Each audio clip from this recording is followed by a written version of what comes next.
Assalamualaikum warahmatullahi wabarakatuh. Berikut adalah video presentasi dari kelompok kami, yakni kelompok 3, mengenai anggaran pendapatan dan belanja negara. Silahkan menyaksikan. Assalamualaikum warahmatullahi wabarakatuh. Perkenalkan, nama saya Miftol Adila dengan NIM 1996141014. Akan membawakan materi tentang proses dan tahapan APBN.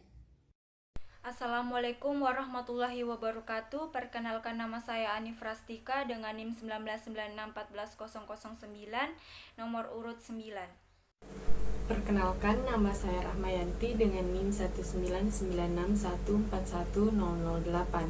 Pada video kali ini saya akan menjelaskan mengenai struktur APBN. Perkenalkan, nama saya Nurusna dengan NIM 1996141002. Dalam video ini saya akan memaparkan materi tentang peran APBN. Perkenalkan, nama saya Nur Fauzia dengan NIM 1996141026. Saya akan menjelaskan tentang fungsi APBN. Assalamualaikum warahmatullahi wabarakatuh. Saya Siojar Gilete, NIM 18961420043. Saya Oktavia Eka Putri dengan NIM 1996140015 akan memaparkan tentang dasar hukum APBN. Assalamualaikum warahmatullahi wabarakatuh. Perkenalkan, nama saya Herlina Halik dengan NIM 1996141020 akan menjelaskan materi tentang pelaksanaan APBN. Dalam video ini saya akan menjelaskan mengenai konsep APBN, dimulai dengan pengertian APBN, di mana APBN atau Anggaran Pendapatan dan Belanja Negara adalah rencana keuangan tahunan pemerintah negara Indonesia yang disetujui oleh Dewan Perwakilan Rakyat.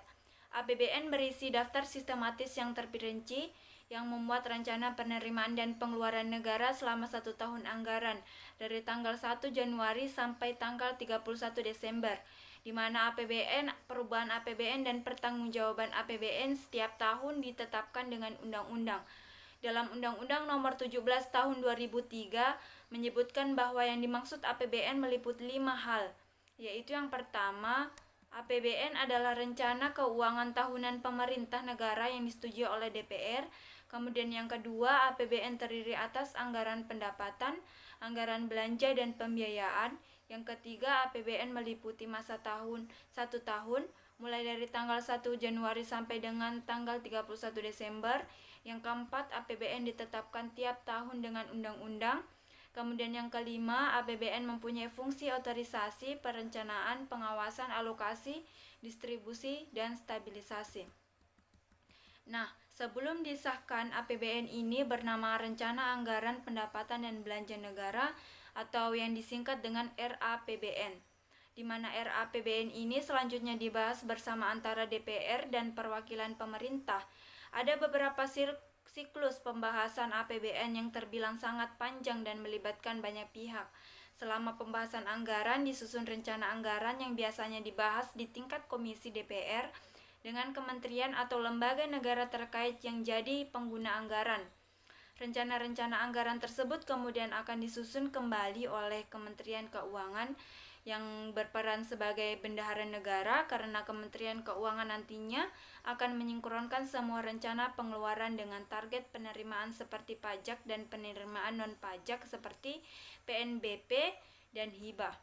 Kemudian konsep yang kedua yaitu mengenai tujuan penyusunan APBN, di mana yang pertama, APBN mempunyai tujuan untuk mengatur pendapatan dan pengeluaran negara agar peningkatan produksi dan kesempatan kerja serta peningkatan pertumbuhan ekonomi dapat tercapai sehingga kesejahteraan masyarakat dapat terwujudkan. Kemudian tujuan yang kedua yaitu tujuan penyusunan APBN adalah untuk menyesuaikan dengan asumsi dasar makro. Setelah melalui berbagai siklus tersebut, barulah RAPBN tersebut kemudian disahkan DPR menjadi APBN.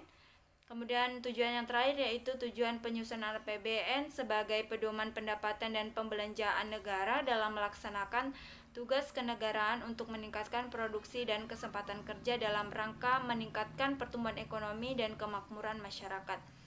Mungkin cuman itu yang dapat saya sampaikan mengenai konsep APBN. Selanjutnya akan dilanjutkan oleh teman kelompok saya. Selanjutnya, dasar hukum APBN. Undang-Undang Dasar 1945 merupakan dasar hukum yang paling tinggi dalam struktur perundang-undangan di Indonesia.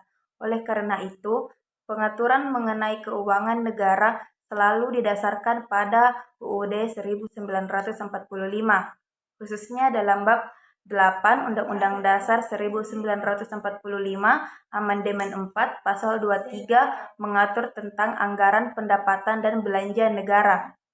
Berikut bunyi landasan hukum APBN Pasal 23. Ayat pertama, anggaran pendapatan dan belanja negara sebagai wujud dari pengelolaan keuangan negara ditetapkan setiap tahun dengan undang-undang dan dilaksanakan secara terbuka dan bertanggung jawab untuk sebesar-besarnya kemakmuran rakyat. Ayat kedua, rancangan undang-undang anggaran pendapatan dan belanja negara dilakukan oleh Presiden untuk dibahas bersama Dewan Perwakilan Rakyat dengan memperhatikan pertimbangan Dewan Perwakilan Daerah.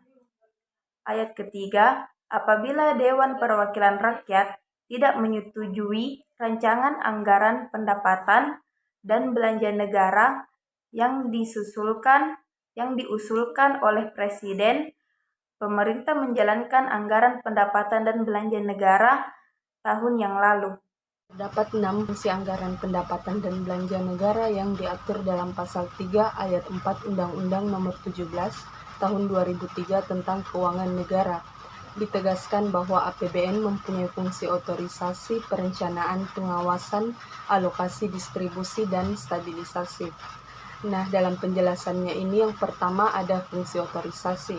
Fungsi otorisasi mengandung arti bahwa anggaran negara menjadi dasar untuk melaksanakan pendapatan dan belanja negara pada tahun yang bersangkutan, di mana anggaran publik dibahas bersama Dewan Eksekutif dan Legislatif dengan undang-undang dan disetujui oleh Lembaga Perwakilan Rakyat, di mana isinya bagaimana mengalokasikan dan menarik uang dari rakyat, sehingga dalam fungsi otorisasi APBN sebagai hubungan kekuasaan antara eksekutif, legislatif, dan rakyat.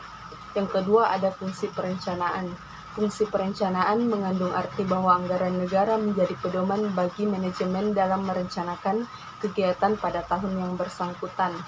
Perencanaan dalam lingkup negara ini berarti suatu proses untuk menentukan tindakan masa depan yang tepat. Dalam hal ini tujuan kehidupan bernegara melalui urutan pilihan dengan memperhitungkan sumber daya yang tersedia. Acuan dalam perencanaan pembangunan jangka panjang ini telah dinyatakan dalam Undang-Undang Dasar 1945. Yang ketiga ada fungsi pengawasan. Fungsi pengawasan mengandung arti bahwa anggaran negara menjadi pedoman untuk menilai apakah kegiatan penyelenggaraan pemerintah negara sesuai dengan ketentuan yang telah ditetapkan. Fungsi pengawasan dapat dilihat dari apakah pemerintah menjalankan kegiatan pemerintahannya sesuai dengan kegiatan yang telah direncanakan dalam Undang-Undang APBN atau tidak. Fungsi pengawasan APBN terdiri dari pengawas internal dan eksternal. Pengawas eksternal dilakukan oleh Badan Pemeriksa Keuangan, kemudian hasilnya dilaporkan kepada DPR. Pengawas internal ini berasal dari Inspektur Jenderal atau Inspektur Utama pada masing-masing departemen atau lembaga, serta Badan Pengawas Keuangan dan Pembangunan BPKP dari semua lembaga atau departemen. Yang keempat ada fungsi alokasi. Fungsi alokasi mengandung arti bahwa anggaran negara harus diarahkan untuk mengurangi pengangguran dan pemborosan sumber daya serta meningkatkan efisiensi dan efektivitas perekonomian. Fungsi alokasi terutama pada sisi pengeluaran ditujukan untuk sektor-sektor pembangunan seperti penuntasan pengangguran. Alokasi APBN akan disesuaikan dengan tujuan-tujuannya. Misalnya untuk meningkatkan pertumbuhan ekonomi, maka porsi anggaran untuk pembangunan infrastruktur menjadi prioritas utama. Begitu pula untuk tujuan-tujuan lainnya. Dengan demikian, fungsi alokasi akan mengarahkan pengeluaran pemerintah pada orientasi peran yang akan dilakukan oleh pemerintah. Yang kelima ada fungsi distribusi. Fungsi distribusi mengandung arti bahwa kebijakan anggaran negara harus memperhatikan rasa keadilan dan kepatutan. Melalui fungsi distribusi ini, komponen pengeluaran dan dalam anggaran mempunyai dimensi pemerataan baik secara langsung maupun tidak langsung. Misalnya pengeluaran untuk pembangunan infrastruktur ekonomi seperti jalan, bendungan, dan lain-lain akan memberikan manfaat kepada semua pihak. Yang keenam, ada fungsi stabilisasi. Fungsi ini mengandung arti bahwa anggaran pemerintah menjadi alat untuk memelihara dan mengupayakan keseimbangan fundamental perekonomian. Melalui fungsi stabilisasi ini, APBN sebagai alat stabilitas ekonomi agar berjalan dalam kapasitas yang telah ditentukan. Jika perekonomian dalam keadaan lesu, maka peran pemerintah melakukan intervensi dengan menambah pengeluaran. Begitu pula sebaliknya, jika perekonomian terlalu panas atau pada saat permintaan agregat domestik tumbuh di atas kemampuan sektor penawaran, maka peran pemerintah melakukan kebijakan fiskal ketat. Berikut adalah peranan APBN dalam perekonomian yang akan dijelaskan dalam materi ini. Yang pertama, APBN sebagai instrumen fiskal negara.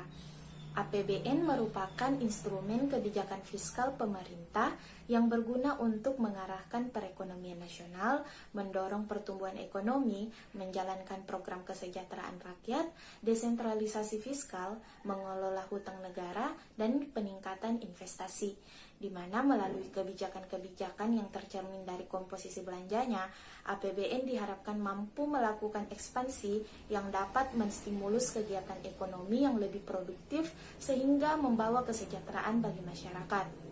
Misalnya saja, dana APBN yang digunakan untuk mendukung pemulihan ekonomi nasional atau PEN di masa pandemi COVID-19. Peranan APBN yang kedua adalah APBN mendukung fungsi pemerintah, di mana APBN memiliki 6 fungsi yang bertujuan untuk mengatur pengeluaran serta pendapatan negara dalam rangka membiayai pelaksanaan pemerintahan dan pembangunan, mencapai pertumbuhan ekonomi, meningkatkan pendapatan nasional, mencapai stabilitas perekonomian, dan menentukan arah prioritas pembangunan secara umum. 6 fungsi tersebut diantaranya yaitu fungsi otoritas, fungsi perencanaan, fungsi pengawasan, fungsi alokasi, fungsi distribusi, dan fungsi stabilisasi. Peranan APBN yang ketiga yaitu APBN mengatasi permasalahan kemiskinan dan kesenjangan melalui intervensi langsung dan tidak langsung. Intervensi langsung diantaranya yaitu kebijakan perpajakan yang berkeadilan, belanja berkualitas, tepat sasaran, dan efisien, di mana APBN membantu alur distribusi pendapatan dengan mengetahui sumber penerimaan dan juga pemanfaatan belanja pegawai dan belanja barang. Selanjutnya, pendanaan pembangunan redistribusi pendapatan, perlindungan sosial, transfer ke daerah, di mana transfer ke daerah terdiri dari dana alokasi umum dan dana otonomi khusus, pengembangan usaha rakyat, dan infrastruktur dasar produktif. Dan berikutnya intervensi tidak langsung, diantaranya sebagai jangkar untuk menjaga stabilitas ekonomi, membangun institusi kuat, bersih, dan kredibel, serta mendukung stabilitas keamanan. Peran APBN yang keempat yaitu meningkatkan investasi pada masyarakat, karena hal tersebut mampu mengembangkan berbagai industri yang ada dalam negeri. Dan yang terakhir yaitu membuka banyak lapangan kerja, salah satunya melalui pembangunan proyek negara dan investasi negara, sehingga mampu membuka lapangan kerja baru dan mampu meningkatkan tingkat kesejahteraan rakyat. Baik, saya akan menjelaskan mengenai struktur APBN. Nah, di dalam struktur APBN terdapat 5 poin penting yang akan saya jelaskan. Nah, yang pertama yaitu pendapatan negara dan hibah. Berdasarkan pada Undang-Undang Nomor 17 Tahun 2003 pada pasal 1 ayat 13 yang menyatakan bahwa pendapatan negara adalah hak pemerintah pusat yang diakui sebagai penambah nilai kekayaan bersih. Pendapatan negara dan hibah ini terbagi lagi atas 3, diantaranya yang pertama yaitu penerimaan pajak. Target penerimaan pajak ditentukan oleh target target inflasi serta beberapa kebijakan pemerintah terkait dengan perpajakan. Nah, seperti contohnya perubahan besaran pendapatan tidak kena pajak atau yang disingkat dengan PTKP, upaya ekstensifikasi peningkatan jumlah wajib pajak, dan lain-lainnya. Nah, penerimaan perpajakan untuk APBN ini biasanya melalui kepabean dan cukai, penerimaan pajak maupun hibah. Nah, pajak ini menjadi hal yang tidak dapat dipisahkan dari yang namanya APBN. Pasalnya, pajak memiliki kontribusi yang besar dalam pembentukan APBN tiap tahunnya. Penerimaan pajak ini terbilang merupakan yang paling besar ketimbang komponen-komponen yang lain yang terdapat pada APBN. Nah, selanjutnya yang kedua yaitu penerimaan negara bukan pajak atau PNBP. Penerimaan negara bukan pajak berasal dari penerimaan sumber daya alam dan gas bumi atau yang disingkat SDA migas, penerimaan sumber daya alam non minyak bumi dan gas bumi atau yang disingkat dengan SDA non migas. Nah, pendapatan bumi bagian laba BUMN, pendapatan laba BUMN, perbankan, dan lain-lain. Selanjutnya yaitu hibah. Penerimaan hibah ini merupakan penerimaan negara yang berupa bantuan hibah dan atau sumbangan dari dalam maupun luar negeri. Nah, baik itu swasta maupun pemerintah yang menjadi hak pemerintah itu sendiri. Kedua, yaitu belanja negara. Berdasarkan pada Undang-Undang Nomor 17 Tahun 2003 Pasal 1 Ayat 14 yang menyatakan bahwa belanja negara merupakan kewajiban pemerintah pusat yang diakui sebagai suatu pengurang nilai kekayaan bersih. Belanja negara ini dapat dipergunakan untuk penyelenggaraan tugas pemerintah pusat serta menjadi pelaksana perimbangan keuangan antara pemerintah pusat dan daerah. Selanjutnya, belanja negara ini terbagi atas dua. Yang pertama yaitu belanja pemerintah pusat dan transfer ke daerah. Belanja pemerintah pusat ini merupakan belanja yang dipergunakan untuk membiayai suatu kegiatan pembangunan dari pemerintah pusat. Nah, baik pelaksanaannya yang dilaksanakan di pusat maupun di suatu daerah. Yang kedua yaitu transfer ke daerah atau belanja daerah. Belanja daerah ini merupakan belanja yang dibagikan ke pemerintah daerah yang lalu kemudian masuk ke dalam pendapatan APBD daerah yang bersangkutan. Hal tersebut bertujuan untuk mendanai kebutuhan daerah dalam rangka pelaksanaan desentralisasi. Poin ketiga, keseimbangan. Keseimbangan ini terbagi atas dua, yaitu keseimbangan primer dan keseimbangan umum. Di mana keseimbangan primer ini merupakan total penerimaan dikurangi dengan total belanja, akan tetapi tidak termasuk pembayaran bunga utang, dalam artian di luar pembayaran bunga utang, di mana jika keseimbangan primer ini kurang atau sama dengan 0, maka bunga utang dibayar dari pembiayaan. Akan tetapi jika keseimbangan primer lebih dari 0, maka bunga utang dapat dibayar di luar dari bukan pembiayaan itu sendiri. Sedangkan keseimbangan umum merupakan total penerimaan dikurangi dengan total pengeluaran termasuk pembayaran bunga utang atau sudah masuk pembayaran bunga utang. Nah, yang selanjutnya keempat, surplus dan defisit anggaran merupakan selisih antara penerimaan dan pengeluaran. Jika selisih yang dihasilkan itu positif, maka terjadi surplus anggaran. Sebaliknya, jika selisih yang dihasilkan negatif, maka terjadi defisit anggaran, di mana keadaan tersebut berarti sudah tidak tersedia lagi dana untuk membayar bunga utang. Sehingga dengan kata lain, sebagian atau seluruh bunga utang dibayar dengan cara penambahan utang baru. Nah, yang terakhir yaitu pembiayaan. Pembiayaan adalah setiap penerimaan yang diperlukan untuk dibayar kembali dan atau pengeluaran yang akan diterima kembali, baik pada tahun anggaran yang bersangkutan maupun tahun-tahun berikutnya.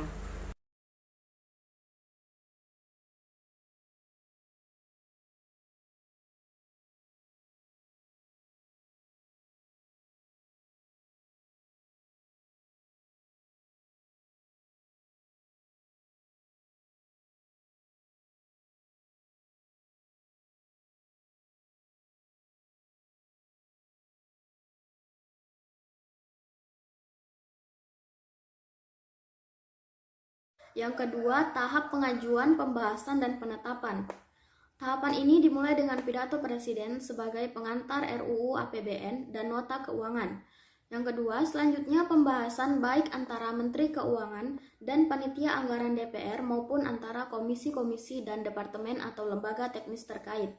Yang ketiga, hasil dari pembahasan berupa Undang-Undang APBN memuat satuan anggaran sebagai bagian tidak terpisahkan dari undang-undang tersebut. Satuan anggaran adalah dokumen anggaran yang menetapkan alokasi dana per departemen atau lembaga, sektor, subsektor, program, dan proyek atau kegiatan. Yang keempat, untuk membiayai tugas umum pemerintah dan pembangunan, departemen atau lembaga mengajukan rencana kerja dan anggaran kementerian atau lembaga atau RKAKL kepada Departemen Keuangan dan Bappenas untuk kemudian dibahas menjadi daftar isian pelaksanaan anggaran atau DIPA dan diverifikasi sebelum proses pembayaran. Yang kelima, dalam pelaksanaan APBN dibuat petunjuk berupa keputusan Presiden atau Kepres sebagai pedoman pelaksanaan APBN. Dalam melaksanakan pembayaran, kepala kantor atau pimpinan proyek di masing-masing kementerian dan lembaga mengajukan surat permintaan pembayaran kepada Kantor Wilayah Perbendaharaan Negara atau KPPN. Yang terakhir, tahap pengawasan. Fungsi pengawasan terhadap pelaksanaan APBN dilakukan oleh pengawas fungsional baik eksternal maupun internal pemerintah. Sebelum berakhir tahun anggaran, pemerintah melalui Menteri Keuangan membuat laporan pertanggungjawaban pelaksanaan APBN dan melaporkannya dalam bentuk rancangan perhitungan anggaran negara atau RUU PAN yang paling lambat dilakukan 15 bulan setelah berakhirnya pelaksanaan APBN tahun anggaran yang bersangkutan. Laporan ini disusun atas dasar realisasi yang telah diaudit oleh Badan Pemeriksa Keuangan atau BPK. Apabila hasil pemeriksaan, perhitungan dan pertanggungjawaban pelaksanaan yang dituangkan dalam RUU PAN disetujui oleh BPK, RUU PAN tersebut diajukan kepada DPR untuk mendapatkan pengesahan menjadi Undang-Undang Perhitungan Anggaran Negara atau Undang-Undang PAN tahun anggaran yang bersangkutan. Pelaksanaan APBN. Pelaksanaan anggaran diawali dengan disahkannya dokumen pelaksanaan anggaran oleh Menteri Keuangan. Dokumen anggaran yang telah disahkan oleh Menteri Keuangan disampaikan kepada Menteri atau pimpinan lembaga Badan Pemeriksa Keuangan, Gubernur, Direktur Jenderal Anggaran, Direktur Jenderal Perbendaharaan, Kepala Kantor Wilayah Direktorat Jenderal Perbendaharaan terkait, dan kuasa pengguna anggaran. Dokumen tersebut merupakan acuan dan dasar hukum pelaksanaan APBN yang dilakukan oleh kementerian atau lembaga dan bendahara umum negara. Dokumen-dokumen penting dalam pelaksanaan anggaran adalah daftar isian pelaksanaan anggaran atau DIPA dan dokumen lain yang dipersamakan dengan DIPA. Sedangkan dokumen pembayaran antara lain terdiri dari surat permintaan pembayaran atau SPP, surat perintah membayar atau SPM, dan surat perintah pencairan dana atau SPPD. Pelaksanaan APBN diatur dalam Undang-Undang Nomor 45 Tahun 2013 tentang tata cara pelaksanaan APBN agar APBN dapat berjalan dengan baik dan bertanggung jawab. Dalam pelaksanaannya, terdapat pengawasan APBN yang bersifat internal maupun eksternal. Pengawasan internal diterapkan oleh satuan pengawas dari kelompok yang diawasi. Sementara itu, pengawasan eksternal dilakukan dengan pemeriksaan oleh Badan Pemeriksa Keuangan. Untuk pelaksanaannya, APBN akan disusun berdasarkan 4 asas, yakni 1. Kemandirian, yaitu meningkatkan sumber penerimaan dalam negeri. 2. Penghematan atau peningkatan efisiensi dan produktivitas. 3. Penajaman prioritas pembangunan. Dan 4. menitikberatkan pada asas dan undang-undang negara. Selain itu, dalam penyusunannya, APBN memperhatikan 2 aspek, yaitu aspek pendapatan dan pengeluaran. Ya, selanjutnya mengenai pertanggungjawaban pelaksanaan APBN dan APBD. Ada 4. Yang pertama pasal 30, isinya 1. Presiden menyampaikan rancangan undang-undang tentang pertanggungjawaban pelaksanaan APBN kepada DPR berupa laporan keuangan yang telah diperiksa oleh Badan Pemeriksa Keuangan selambat-lambatnya 6 bulan setelah tahun anggaran berakhir. 2. Laporan keuangan dimaksud setidak-tidaknya meliputi laporan realisasi APBN, neraca, laporan arus kas, dan catatan atas laporan keuangan yang dilampiri dengan laporan keuangan perusahaan negara dan badan lainnya. Pasal 31. 1. Gubernur atau bupati atau wali kota menyampaikan rancangan peraturan daerah tentang pertanggungjawaban pelaksanaan APBD kepada DPRD berupa laporan keuangan yang telah diperiksa oleh Badan Pemeriksa Keuangan selambat-lambatnya 6 bulan setelah tahun anggaran berakhir. 2. Laporan keuangan dimaksud setidak-tidaknya meliputi laporan realisasi APBD, neraca, laporan arus kas, dan catatan atas laporan keuangan yang dilampiri dengan laporan keuangan perusahaan daerah. Pasal 32. 1. Bentuk dan isi pertanggungjawaban pelaksanaan APBN APBD sebagaimana dimaksud dalam pasal 30 dan pasal 31 dan disajikan sesuai dengan standar akuntansi pemerintahan. Yang kedua, standar akuntansi pemerintahan sebagaimana dimaksud dalam ayat pertama disusun oleh suatu komite standar yang independen dan ditetapkan dengan peraturan pemerintah setelah terlebih dahulu mendapat pertimbangan dari Badan Pemeriksa Keuangan. Pasal 33, pemeriksaan pengelolaan dan pertanggungjawaban keuangan negara diatur dalam undang-undang tersendiri. Demikian presentasi video mengenai APBN dari kelompok kami. Semoga bermanfaat. Kurang lebihnya mohon maaf. Wassalamualaikum warahmatullahi wabarakatuh.